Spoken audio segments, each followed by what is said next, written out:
आइछे आइछे देखो बछर के थरे नुआ खाई पाउछे पाउछे पूजा देउले मौसम लेई नुआ धान के गाई माँ के देमा चढ़ेई समल माटी से लक्ष्मी माँ जग जननी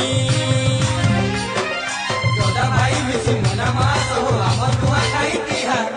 सारा दुनिया के जोनई जमा हो आमर मीठा जुहार जोदा भाई मिसी मना मास हो आमर नुआ खाई तिहार सारा दुनिया के